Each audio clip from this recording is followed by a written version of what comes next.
Hey everyone, वापस से हमारी मुलाकात हो रही है यादगार सीरीज को लेकर, जिसमें हमने शुरू किया था अपना पहला unit of twelfth class, that is electrostatics. और उसमें आने वाला भी पहला पहला पहला पहला चैप्टर हमारा, that is electric charges and fields. All right, तो इलेक्ट्रिक चार्जेस एंड फील्ड्स की अब केवल कुछ मुलाकातें रह गई है। कल किसी कारणवश हमारी मुलाकात नहीं हो पाई थी, तो जो कल का शेड्यूल था हमारा, उसे हम आगे, यानी कि वैसे हमारे दिन Wednesday, Thursday, Friday, Saturday, Sunday है, but because due to some reasons कल जो कंडक्ट नहीं हो पाया था, उसे हम आने वाले कल यानी कि मंडे के दिन में शिफ्ट कर रहे हैं। तो कल भी हमारी मुलाकात होनी है और अपने इस सफ़र को थोड़ा सा और आगे बढ़ाने वाले हैं। ऑल राइट, सो क्या करने वाले हैं एग्जैक्टली अभी हम? देखो, सबसे पहले तो तुम्हारे सामने ये जेई प्लैनेट का टेलीग्राम लिंक है। आप में से जिन बच्चों ने भी अभी तक हमारा जेई प्लैनेट का टेलीग्राम चैनल ज्वाइन ना किया हो, कर लो यार। जो पहली बार बैठे हैं वो भी कर लीजिए। इससे होगा क्या, इस पूरे इंटरेक्शन के जो क्लास नोट्स हैं वो आपको मिल जाया करेंगे। डीपीपीज जो मैं आपको देता हूँ वो वहीं मिला करेंगी। स्टडी मटेरियल जो हम आपको प्रोवाइड करने की प्लान कर रहे हैं, वो सारी चीज़ें जो है वो टेलीग्राम चैनल पर मिलना शुरू हो जाएगी। ठीक है ना, मिल ही रही हैं। इनफैक्ट ना किया हो तो अब तक ज्वाइन कर लेना। चलो, और अपने बाकी फ्रेंड्स को भी बताना। पिछली मुलाकात में मैंने देखा था कि काफ़ी बच्चे फर्स्ट टाइम बैठे थे। शायद आप ही लोगों ने बताया होगा कि भाई यादगार सीरीज शुरू हो चुकी है जेई प्लैनेट पे, पर उन बच्चों को जेई प्लैनेट का टेलीग्राम लिंक नहीं पता था। और स्पेशली क्योंकि बच्चे शुरू से नहीं जुड़े हुए थे, तो वो लेक्चर के स्टार्ट में जो मैंने बताया उसको देख भी नहीं पाए।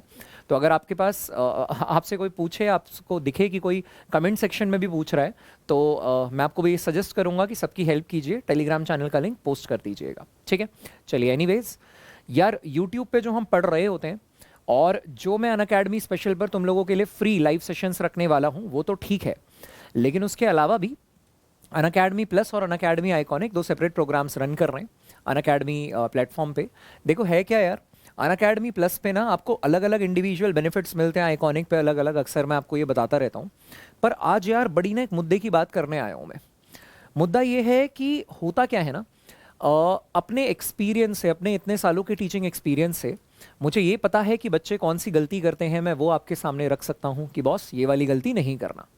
मुझे ये पता है कि एक बहुत अच्छा fraction of good students in सवालों को बहुत लंबे तरीके से करते हैं, लेकिन फिजिक्स एक अपने आप में एनालिटिकल सब्जेक्ट है। तो फिजिक्स बाय दो तरीके भी मैंने आपको सिखाने शुरू कर दिए कि भाई टिप्स एंड ट्रिक्स आपको दिखा होगा, पिछली मुलाकात में भी हमने डिस्कस किए थे, है ना।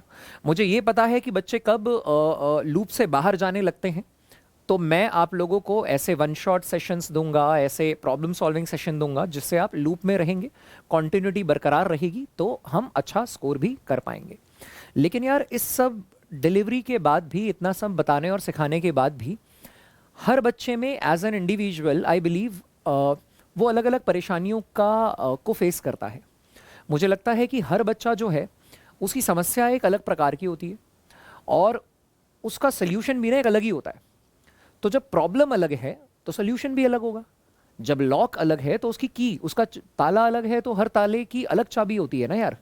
तो इसी तरीके से हर प्रॉब्लम का सोल्यूशन अलग होता है। तो अगर आपकी ऐसी कोई इंडिविजुअल प्रॉब्लम्स हैं तो फील फ्री टू कनेक्ट, हम लोग आप लोगों के लिए ही हैं। तो आप बिल्कुल अनअकैडमी स्पेशल पे भी आइए। वैसे आप कमेंट सेक्शन में अपनी प्रॉब्लम्स मेंशन कर सकते हैं, करते ही आए हैं।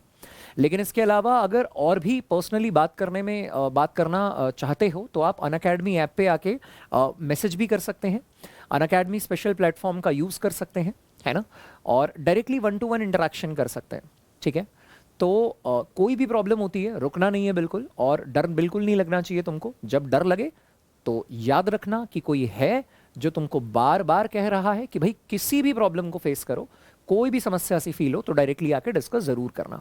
And specially during the days of this Covid pandemic, मैं देख पा रहा हूँ कि कोरोना के ये जो डिसकंटिन्यूटी आ जाती है कोरोना के कारण अपनी पढ़ाई में, इससे यार बहुत ज़्यादा नुकसान पहुँच रहा है हमारे टेम्परामेंट को, हमारी कॉन्टिन्यूटी को, हमारी अकेडमिक प्रिपरेशन को, हमारी मेंटल हेल्थ को। क्योंकि एज अ स्टूडेंट हम जिस फेज़ में हैं, हम तब मेंटली हेल्दी रहते हैं व्हेन वी कीप प्रैक्टिसिंग। जब हम काम करते रहते हैं, प्रैक्टिस करते रहते हैं, है ना, तब हम हेल्दी फील करते हैं। लेकिन जब अचानक से ब्रेक लग जाए काम में, तो डेफिनेटली हम हेल्दी फील नहीं कर पाते, है ना। तो मुझे लगता है कि यार ऐसी कोई प्रॉब्लम हो, डिसकंटिन्यूटी वाली प्रॉब्लम हो या किसी और प्रकार की कोई प्रॉब्लम हो, बेझिझक आके इंटरैक्ट कीजिए, फील फ्री टू कनेक्ट। आप अनअकैडमी ऐप पे मैसेज कर सकते हैं, कमेंट्स पे तो बताते ही रहते हैं, अलग सोशल नेटवर्किंग साइट्स पे भी कनेक्ट किया हुआ है मुझे बच्चों ने, तो कहीं से भी जैसे भी आप कनेक्ट करेंगे I will be replying to you. मैं आपके पास आपकी प्रॉब्लम का सोल्यूशन देर सवेर, कभी ऐसा भी हो जाता है कि लेक्चर्स में बिजी हैं तो बच्चों का रिप्लाई नहीं कर पाए, तो इसीलिए मैंने कहा कि अनअकैडमी ऐप पर अगर आप मैसेज करोगे तो मैं रिलेटिवली ज़्यादा फ्री हूँ, तो मैं आपको रिस्पॉन्ड जल्दी करूँगा। तो अपनी प्रॉब्लम से डरना नहीं है ना, और हम डिस्कस कर सकते हैं यार। चलिए आगे बढ़ते हैं। प्लस पे जो सब्सक्रिप्शन है वो लेना अगर आप चाहो इंडिविजुअल बेनिफिट्स के लिए, तो आप कोड इस्तेमाल कर सकते हो PHYMAY फिजिक्स माया, और सेम आपको एडिशनल बेनिफिट्स मिलेंगे। और यहीं आप आइकॉनिक के लिए भी देखना चाहें तो 12 मंथ्स का सब्सक्रिप्शन आपके लिए ठीक रहेगा, क्योंकि आप सभी लोग 12th एस्पिरेंट्स हैं, है ना। यादगार सीरीज हमने डेडिकेट ही मोस्टली 12th एस्पिरेंट्स को की है, लेकिन जो बच्चे ड्रॉप ईयर में भी हैं, जो ड्रॉप ईयर प्लान कर रहे हैं, जो अभी 12th बोर्ड अपीयरिंग हैं इस साल देने वाले थे, और जो ड्रॉप ईयर प्लान कर रहे हैं वो भी इन कोर्सेज को ले सकते हैं। और हमारे बैच के अलावा एम 2022 के अलावा भी अनअकैडमी प्लेटफॉर्म पे बहुत सारे अच्छे बैचेस हैं, ठीक है ना। तो अनलिमिटेड एक्सेस वाला जो बेनिफिट है ना, वो यहाँ पिक्चर में आता है कि यार आपने एक बैच तो ज्वाइन कर लिया है, लेकिन उसके अलावा भी आपको देश भर के इतने सारे अच्छे टीचर्स से पढ़ने का मौका मिल रहा है। सी टीचर्स बहुत सारे अच्छे अच्छे हैं, है ना। इट्स जस्ट दैट कि एक एज अ स्टूडेंट हमारी कंपैटिबिलिटी किसके साथ बहुत बढ़िया बनती है, ठीक है ना। सो वो अपॉर्चुनिटी आपके पास है अनअकैडमी प्लेटफॉर्म पे, वो आप देख सकते हैं, ठीक है ना। तो अनलिमिटेड एक्सेस वाला जो पार्ट है वो मैं बस समझा रहा था आप लोगों को कि भाई जब आप आते हैं प्लेटफॉर्म पे तो आप एक बैच को भी मद्देनज़र रखते हुए अगर आते हैं, उस पर फोकस करते हैं, उसके अलावा भी आपके पास डिफरेंट टाइप के बैचेस के एक्सेस होते हैं, ठीक है ना। और इसके अलावा जितने भी टेस्ट और क्विजेज हैं वो बिल्कुल फ्री ऑफ कॉस्ट हैं। लेक्चर देखिए, परेशान मत होइए यार इस टाइम में ना, ये जो बीच में गैप मिला है इसमें परेशान मत होइए।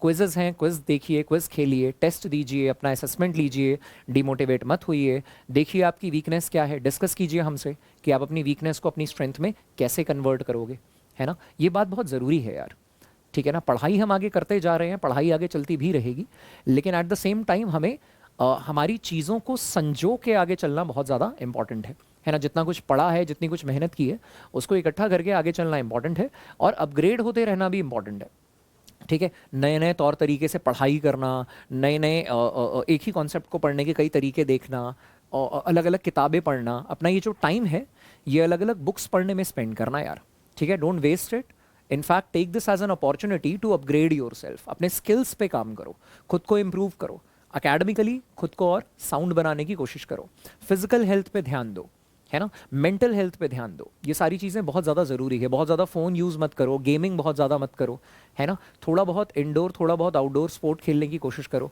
बहुत ज़्यादा दूर नहीं जाना है, घर में ही अगर रहना भी है, हल्का फुल्का बाहर निकल कर टेनिस खेलो, बैडमिंटन खेलो, है ना। इन सब चीज़ों का, घर के अंदर टेबल टेनिस अगर खेल सकते हो वो खेलो।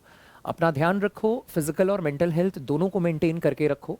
इसके बाद भी अगर कोई चीज़ परेशानी देती है, you can directly connect to us. All right, so हमारी पिछली मुलाकात में हमने इलेक्ट्रोस्टैटिक्स का टॉपिक ही कंटिन्यू किया था, जिसमें हम पहले chapter electric charges and fields के बारे में बात कर रहे थे, ठीक है। और मैंने आपको बताया था कि इलेक्ट्रिक डाइपोल वाला फेज था। आज के इंटरेक्शन में भी मैंने आपको बताया था कि इलेक्ट्रिक डाइपोल ही कंटिन्यू करेंगे, और अगली मुलाकात से गॉस थ्योरम और उसकी एप्लीकेशन देखेंगे, फिर एनसीईआरटी डिस्कशन और चैप्टर खत्म। होपफुली ये चैप्टर आपको बहुत बेहतरीन तरीके से समझ में आया होगा। टॉपिक्स भी हमने साथ में कंप्लीट किए हैं, बीच में मैंने होमवर्क भी दिए हैं, और एनसीईआरटी के सारे A to Z एग्जाम्पल और एक्सरसाइज सब सॉल्व करवाऊंगा। हमने ये सीखा था कि यार इलेक्ट्रिक डाइपोल एग्जैक्टली क्या होता है। इलेक्ट्रिक डाइपोल जो है वो system of equal and opposite charges हैं, बिल्कुल भी ज़रूरी नहीं है कि एक जैसे हों, ठीक है। और इनफैक्ट हमने ये देखा था कि एक्सटेंडेड ऑब्जेक्ट भी होंगे ना अगर, तो यहाँ क्योंकि इलेक्ट्रिक डाइपोल मोमेंट एक लीनियर डिपेंडेंसी शो करने वाला कॉन्सेप्ट है, एक लीनियर कॉन्सेप्ट है, तो वहाँ पे सेंटर ऑफ चार्ज टेक्निक आप लगा सकते हो।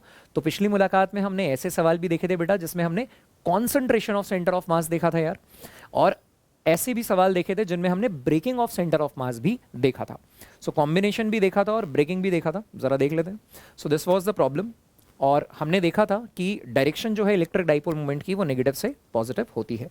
इसका फिजिकल सिग्निफिकेंस मैंने होमवर्क दिया था, पूछूंगा दोबारा आप लोगों से, ठीक है, जब एनसीईआरटी डिस्कशन कर रहे होंगे लाइव। इसके अलावा मैंने आपको समझाया था एक्सियल लाइन क्या होती है, दोनों चार्जेस को ज्वाइन करने वाली लाइन। और एक छोटी सी सिंपल सी बात मैंने आपको बताई थी, ये नोटेशन ही सही मगर दो चार्जेस के बीच की दूरी को कैलकुलेशन की सिंप्लीफिकेशन के लिए या फॉर्मूले को सिंपली याद करने के लिए 2a की फॉर्म में लिखना प्रेफर करते हैं।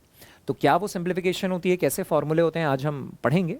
और इसके अलावा इक्वेटोरियल लाइन जो है वो सेंटर ऑफ डाइपोल से पास होती है और उसके एक्सिस के परपेंडिकुलर होती है, ठीक है।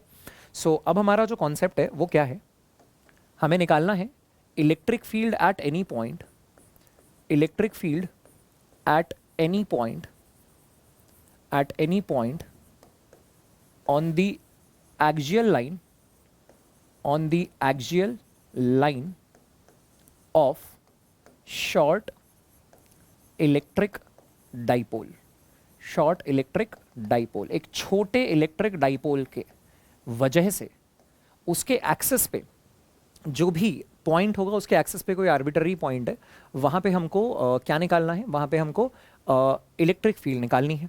और इसकी कर लेता हूँ मैं कार्बन कॉपी। और कार्बन कॉपी करने के बाद मैं सबसे पहले इस वाले पोर्शन को उठा के थोड़ा सा साइड में शिफ्ट करता हूँ और ये एक्सियल को मैं रिप्लेस करने वाला हूँ बेटा इक्वेटोरियल से, इक्वेटोरियल से, ठीक है। So equatorial line of short electric dipole. So electric field at any point on the axial line of short electric dipole and electric field at any point on the equatorial line of short electric dipole. ये दो task हैं हमारे आज के और ये board examination point of view से काफ़ी इंपॉर्टेंट डेरिवेशन है, बोर्ड में कई बार रिपीट होती है, तो आइए हम इसे करेंगे भी उस अंदाज से।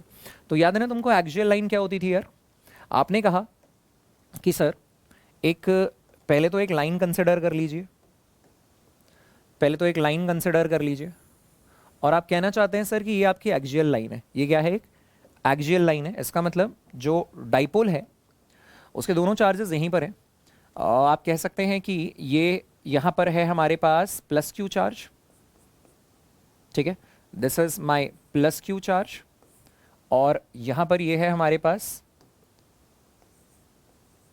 Minus Q charge. एंड दोनों के बीच की जो दूरी है बेटा, दोनों के बीच की जो दूरी है वो सिंप्लीफिकेशन के लिए आपने ले ली है कि कितनी होनी चाहिए, 2a होनी चाहिए। दोनों के बीच की यहाँ से यहाँ की जो दूरी है वो 2a है, ठीक है। और सेंटर ऑफ डाइपोल जो है वो ये रहा O, और इस सेंटर ऑफ डाइपोल से, इस सेंटर ऑफ डाइपोल से r दूरी पर, इस सेंटर ऑफ डाइपोल से r दूरी पर there is a point P। ये पॉइंट क्या है यहाँ पे, ये पॉइंट है P, ठीक है। दिस इज पॉइंट P जहां आप इलेक्ट्रिक फील्ड इंटेंसिटी वेक्टर निकालना चाहते हो, इलेक्ट्रिक फील्ड इंटेंसिटी वेक्टर निकालना चाहते हो। और यार ये दूरी है r, ये दूरी है r, अगर सेंटर ऑफ डाइपोल से दूरी है r and this is the axial line Indeed, ये क्या है अपने आप में, एक्सियल लाइन है, एक्सियल लाइन है।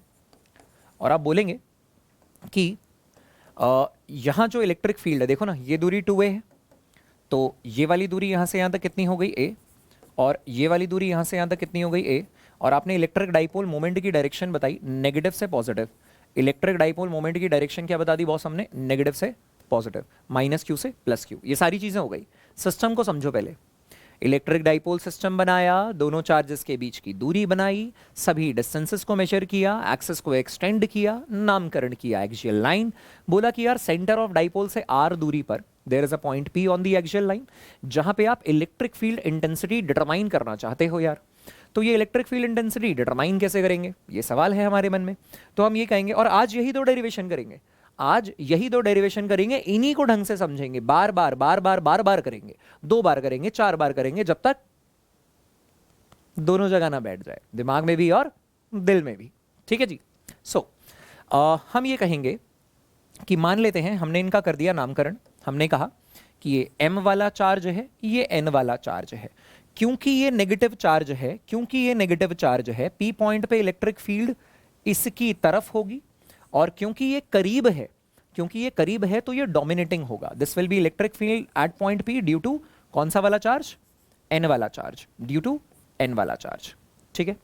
और क्योंकि ये पॉजिटिव चार्ज है, पॉजिटिव चार्ज की वजह से इलेक्ट्रिक फील्ड उससे दूर होती है, उससे दूर होती है, ठीक है। तो इससे किधर की तरफ आएगी भाई, दूर की तरफ आ जाएगी, और दूर की तरफ तो आएगी मगर कमजोर आएगी, वीक आएगी, क्योंकि चार्ज डिस्टेंस पे पड़ा है, जिससे दूरी ज्यादा उसका इंपैक्ट कम। तो आपने कहा ये इलेक्ट्रिक फील्ड पी पॉइंट पे नजर आई एम वाले चार्ज की वजह से, एम वाले चार्ज की वजह से। तो आप क्या कह सकते हो, आप कह सकते हो हियर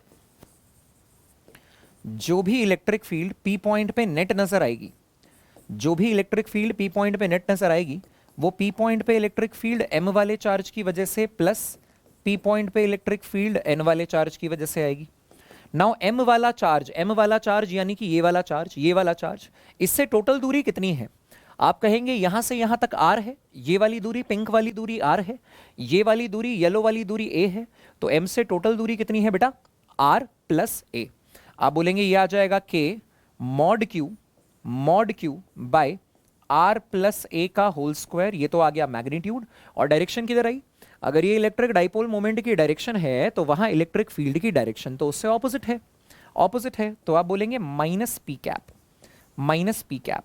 कैप का मतलब डायरेक्शन, मैग्नीट्यूड अलग से लिख दिया, डायरेक्शन अलग से लिख दी। फिर देखिए वेक्टर लिखने के लिए मैग्नीट्यूड अलग से लिख देंगे, डायरेक्शन अलग से लिख देंगे।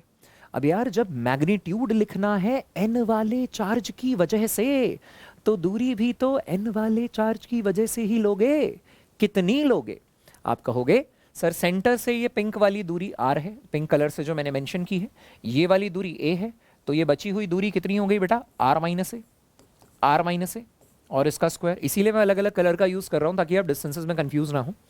एंड इट इज के mod Q source charge divide में सोर्स से पॉइंट की दूरी, और एन वाले की वजह से जो इलेक्ट्रिक फील्ड है वो इलेक्ट्रिक डाइपोल मोमेंट की ही डायरेक्शन में है, इलेक्ट्रिक डाइपोल मोमेंट की ही डायरेक्शन में है, तो आपने बोला पी कैप है, आपने बोला पी कैप है। और क्या बात कर सकते हो सर? अब देखो ये दो ऑपोजिट वेक्टर्स हैं, ऑपोजिट वेक्टर्स हैं, और इसमें से आपको डिसाइड करना पड़ेगा कौन सी टर्म बड़ी है और कौन सी टर्म छोटी है। तो जिसका डिनोमिनेटर बड़ा है वो टर्म छोटी है, this is having smaller magnitude, this is having smaller magnitude, इसका डिनोमिनेटर बड़ा है तो ओवरऑल फ्रैक्शन की वैल्यू कम है, इसका डिनोमिनेटर छोटा है तो ओवरऑल वैल्यू ज्यादा है, it will be having larger magnitude, it will be having larger magnitude. ठीक है जी, पहले एक बार इसको पूरा करेंगे, फिर रिवाइज करेंगे, फिर उसके बाद वापस से अगले टॉपिक की तरफ चलेंगे। तो मुझे लगता है यहां तक फंडा क्लियर है। अब दो ऑपोजिट वेक्टर्स है तो इसे कैसे लिखेंगे? बड़ा माइनस छोटा बड़े वाले की डायरेक्शन में, बड़ा माइनस छोटा बड़े वाले की डायरेक्शन में। तो आप बोलेंगे हियर इलेक्ट्रिक फील्ड जो पी पॉइंट पे, इलेक्ट्रिक फील्ड जो पी पॉइंट पे नेट निकल कर आ रही है, आप उसको बोलेंगे बड़ा माइनस छोटा बड़े वाले की डायरेक्शन में। So k mod q by R minus A का whole square minus k mod q by R plus A का होल स्क्वायर, एंड बड़े वाले की डायरेक्शन में यानी पी कैप, बड़ा माइनस छोटा बड़े वाले की डायरेक्शन। अब क्या क्या कॉमन ले सकते हो बेटा? के मॉड क्यू आप कॉमन ले सकते हैं, ये एलसीएम ले लेंगे तो आ जाएगा बेटा आर प्लस ए का whole square minus R minus A का whole square, and in the denominator R minus A into R plus A, और इस पूरे का स्क्वायर, और इस पूरे का स्क्वायर, और बाहर की डायरेक्शन ऐसी की ऐसे। ध्यान से देख लो यार, ध्यान से देख लीजिए, एक ही स्टेप में मैंने के मॉड क्यू भी कॉमन ले लिया और उसके बाद एलसीएम भी ले लिया। अब आप जानते हैं कि ए प्लस बी का whole square minus A minus B का होल स्क्वायर 4ab होता है, तो ये k mod q and it is 4ab 4ra, k mod q and it is 4ra and it is R square minus A square का whole square, R square minus ए square का whole square, and it is P cap, it is P cap. आपने notice किया होगा शायद short electric dipole मैंने heading में डाला था, शॉर्ट इलेक्ट्रिक डाइपोल।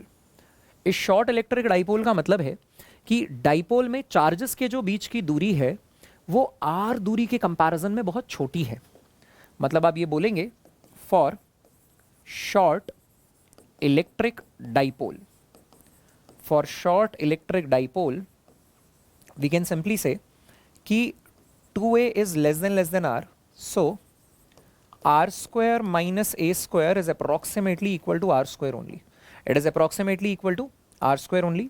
तो आप बोलोगे therefore जो इलेक्ट्रिक फील्ड p पॉइंट पे नेट निकल कर आएगा that vector that will be equal to k mod q and it is 4 भाई मल्टीप्लिकेशन और डिवीजन में निगलेक्शन नहीं होती, वो हमेशा एडिशन सब्ट्रैक्शन में ही होती है।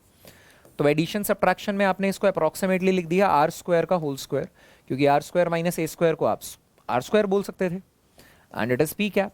तो देखो डिनोमिनेटर में निकल कर आ जाएगी आर की पावर 4 और न्यूमिनेटर में आ जाएगी आर की पावर 1, तो डिनोमिनेटर में आर की पावर 3 बचेगी ना यार। तो आप बोलेंगे इलेक्ट्रिक फील्ड पी पॉइंट पे जो नेट निकल कर आएगा, जो नेट निकल कर आएगा वो आएगा के, आर तो आर से जा चुका है, एक 2 इनफैक्ट आप बाहर निकाल लीजिए, इस 4 में से एक 2 बाहर निकाल लीजिए, ये बचा के, साथ में ब्रैकेट के अंदर बचा मॉड क्यू और एक 2 को अंदर रहने दीजिए 2a, mod Q into 2a, ये आ गया पी कैप, और डिनोमिनेटर में क्या है बेटा आर क्यूब। जरा ध्यान से देखो, आर की पावर 4 आर की पावर सिंगल से काटी तो डिनोमिनेटर में बचा आर की पावर 3 यानी कि आर क्यूब। ये जो 4 था इसे 2 इंटू 2 में ब्रेक किया, एक 2 बाहर चला गया, एक 2 अंदर छोड़ दिया। क्यों किया सर ऐसा? क्योंकि Q into 2a, Q into 2a कल हमने सीखा था इलेक्ट्रिक डाइपोल मोमेंट का मैग्नीट्यूड होता है। तो आपने बोला twice of k and it is Q into 2a can be written as electric dipole moment का मैग्नीट्यूड, और साथ में उसकी डायरेक्शन डिवाइडेड में आर क्यूब, डिवाइडेड में आर क्यूब।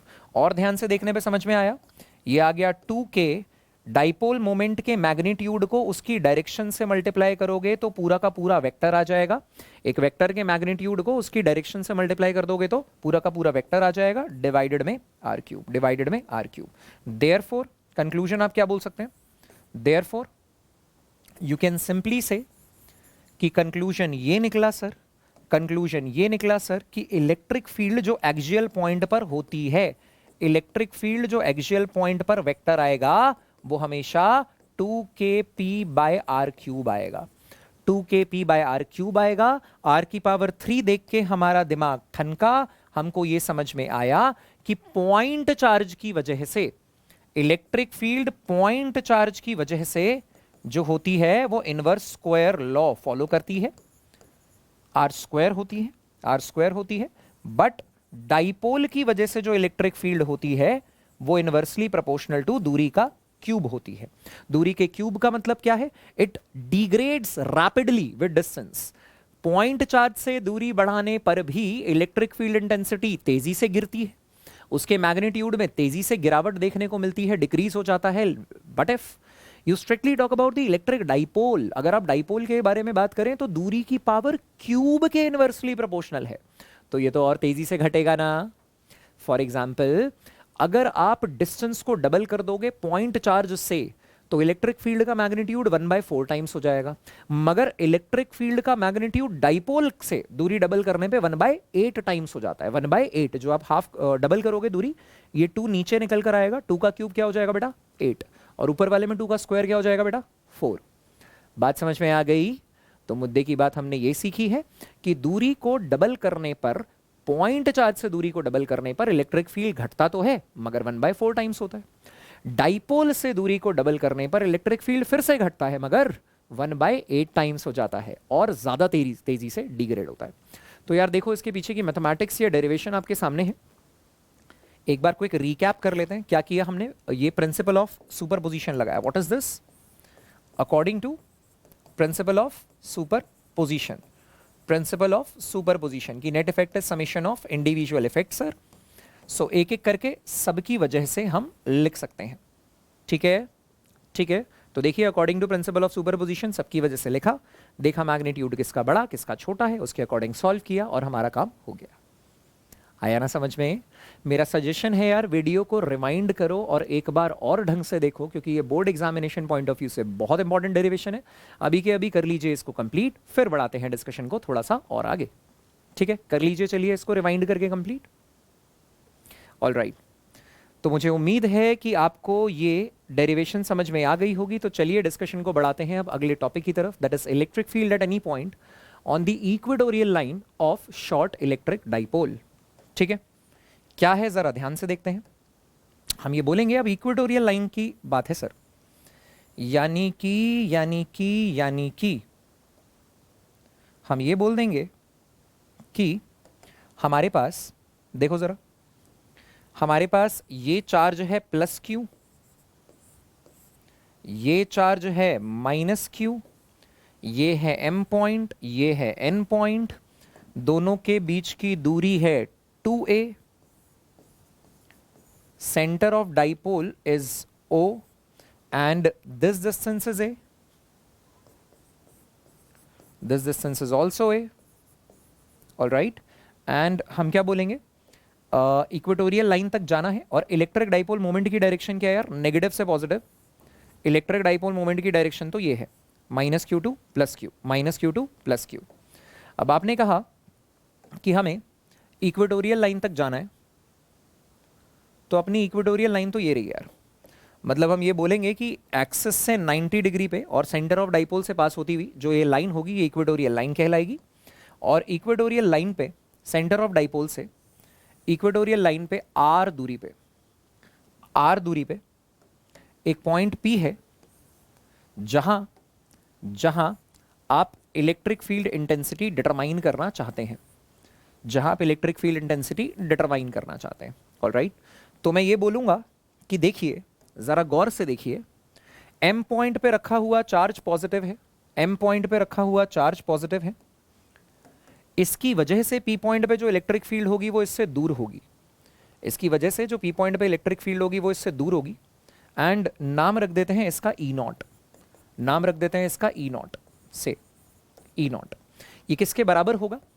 आप बोलेंगे कि सर ये हो जाएगा K mod Q। जरा ध्यान से देखिए, अगर ये दूरी a है, ये दूरी r है, तो पाइथागोरस थ्योरम से ये √r² + a² ही तो आएगा, √r² + a²। तो यहाँ आ जाएगा K mod Q √r² + a² और इस पूरे का स्क्वायर, और इसका नाम हमने क्या रख दिया, E0।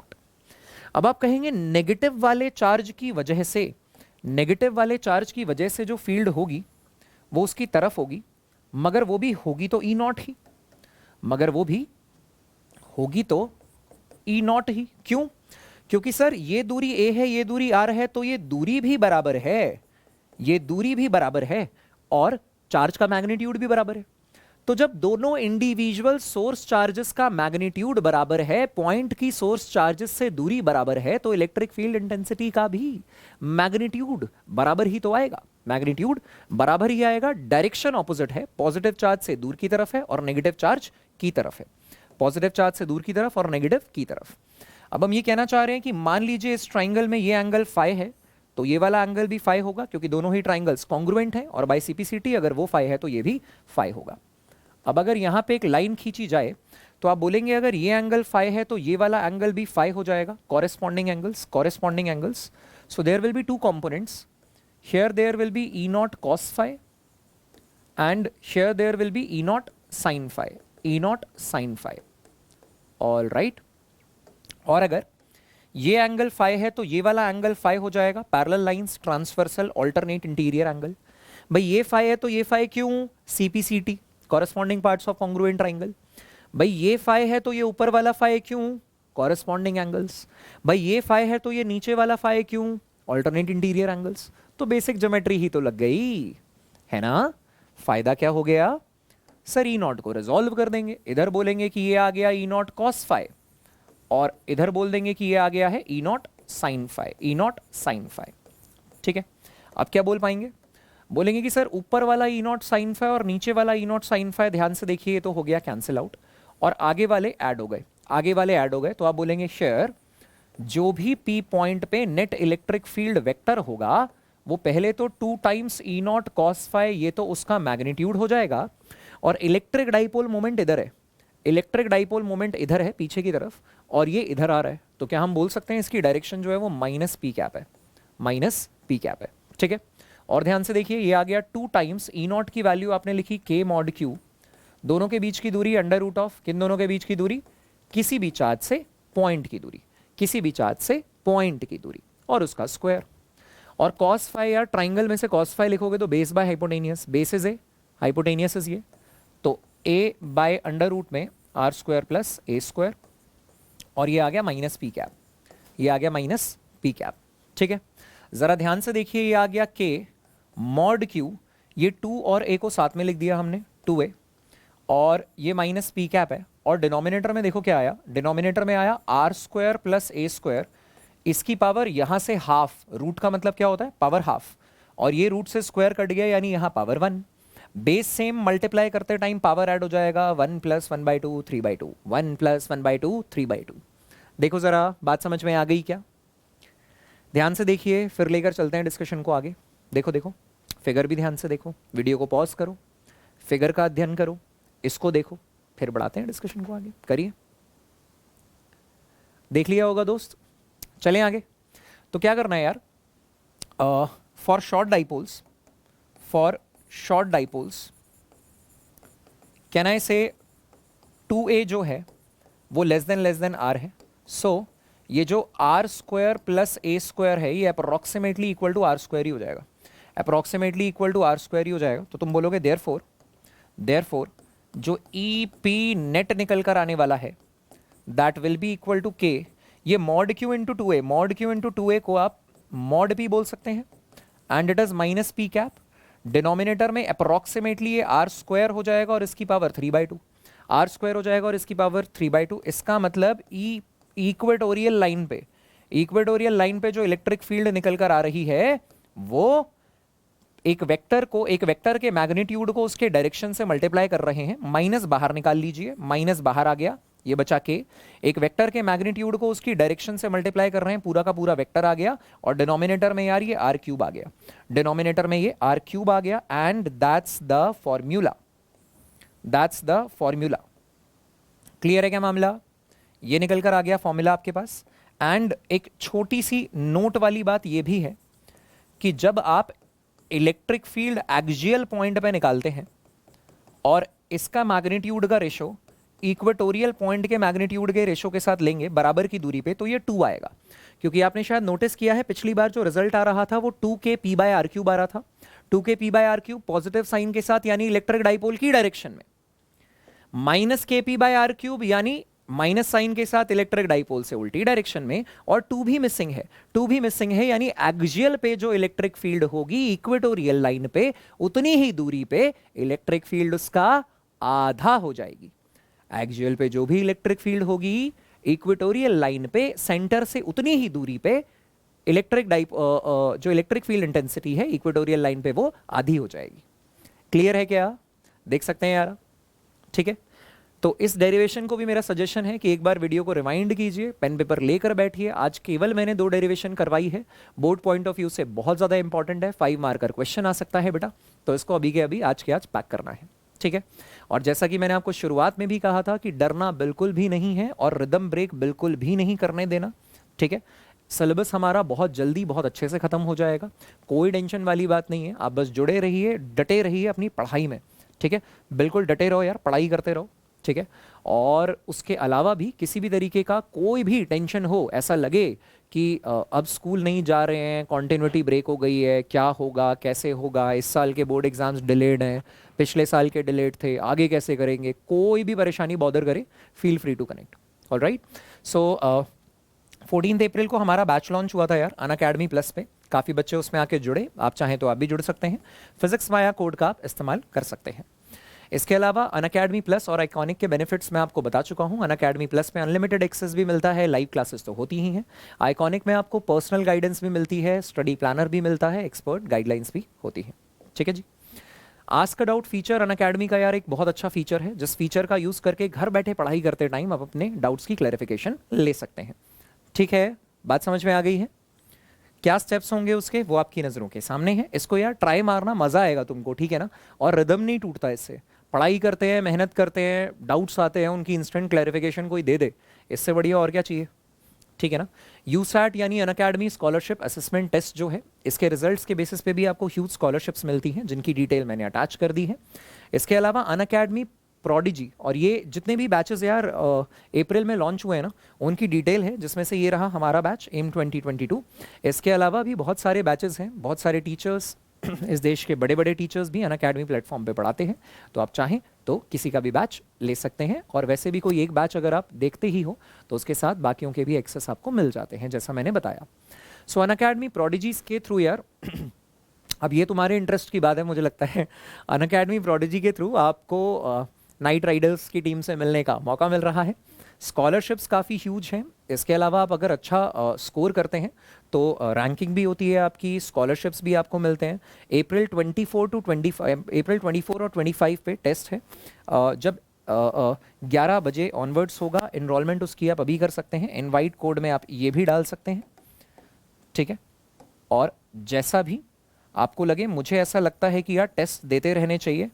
एग्जामिनेशन देना और उसको क्रैक करना ना, ये एक तरीके की आर्ट है, तो इस आर्ट को ना मेंटेन करके रखना चाहिए, ठीक है ना। तो रेगुलर इंटरवल्स पे एग्जाम तो देते रहने चाहिए। पढ़ाई थोड़ी कम भी हुई है तो भी एग्जाम दे देना चाहिए, कोई नुकसान नहीं होता उसका, ठीक है। सो क्या क्या स्कॉलरशिप्स में मिल सकते हैं आपको, वो आपके सामने हैं। और इसके अलावा हर बैच के लिए डिफरेंट डिफरेंट एग्जाम्स को टारगेट करते हुए कौन कौन सी क्लासेस के लिए क्या है, 10 से जो बच्चे 11th में गए हैं, 9 से 10th में गए हैं, 8 से 9th में जा रहे हैं, सबके लिए कुछ ना कुछ है यहाँ पे, ठीक है। So just go through the details, I am attaching them with the class notes. For more details you can visit the link. All right, you can follow me on the Unacademy app, वहाँ आपको quizzes, test, special classes सभी की detail मिल जाएगी और हम directly connect भी कर पाएंगे, ठीक है बच्चा। And thank you so much यादगार सीरीज़ को साथ जुड़ के और यादगार बनाने के लिए। और चैनल को लाइक, शेयर और सब्सक्राइब करना बिल्कुल भी नहीं भूलना है यार। ज़्यादा से ज़्यादा बच्चों तक ये पहुंचाएं जिससे सभी बच्चे सीख सकें और आगे बढ़ सकें, ठीक है। चलो, ऑल द बेस्ट। अगली मुलाकात में गॉस थ्योरम के साथ करेंगे एक नई सी शुरुआत। बहुत सारे अच्छे अच्छे सवाल कराऊंगा और previous year questions for JEE Main and advance भी हम डील करेंगे। सो अगली क्लास बहुत अच्छी होने वाली है, बहुत ज़्यादा मज़ा आने वाला है, बहुत एफिशिएंट भी होने वाली है हर बार की तरह। तो जितना कुछ अभी तक पढ़ाया है यार उसको रिव्यू करके रखना। ऑल राइट, चलो, ऑल द बेस्ट।